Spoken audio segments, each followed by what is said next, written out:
পৃথিবীতে কেউই আল্লাহ পাকের পরে সিজদা পাওয়ার যোগ্য না। এমনকি নবীদেরকেও আল্লাহ পাক সিজদা করতে বলেন নাই, কিন্তু সেই নবী আমাদেরকে কিন্তু বলেছিলেন যে যদি আল্লাহ পরে কাউকে আমি সিজদা করতে বলতাম তাহলে আমি স্বামীদেরকে সিজদা করতে বলতাম। এটাকে তসলিমা নাসরিন স্টাইলে বুঝলে হবে না। ওরা এটাকে এভাবে নিবে যে ইসলাম মেয়েদেরকে দাসত্বের শৃঙ্খলা আবদ্ধ করতে চাচ্ছে, হ্যাঁ, আত্মস্বাধীনতা দিবে না ইত্যাদি। আমরা দেখব পরকালে আমি জান্নাতে যেতে পারছি কিনা। আল্লাহ পাকের হুকুমের চাইতে আমার কাছে কোনো যুক্তি বড় নয়। আল্লাহ পাকের হুকুমের চাইতে আমার কাছে কোনো যুক্তি, বিজ্ঞান, প্রযুক্তি এগুলো বড় মানদণ্ড নয়। শুধুমাত্র স্বামীর আনুগত্য, বিশ্বাস, সম্মানের বদৌলতে দেখা যায় যে পুরোটা জীবন এই বেচারা আপনার জন্য ঢেলে দিবেন।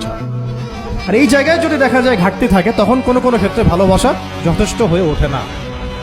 এবং আপনারা জানেন এই শহরে ডিভোর্সের সংখ্যা দিন দিন বাড়ছে। কেন? এইগুলো মেজর কারণ আছে। হ্যাঁ, আমি বলছি না যে সব ছেলেই একেবারে পারফেক্ট, কখনোই না। ছেলেরাও যেমন সাহাবী না, মেয়েরাও সেরকম মহিলা সাহাবী না। কিন্তু সবর, আনুগত্য, নরম কোমলতার কোনো বিকল্প নাই।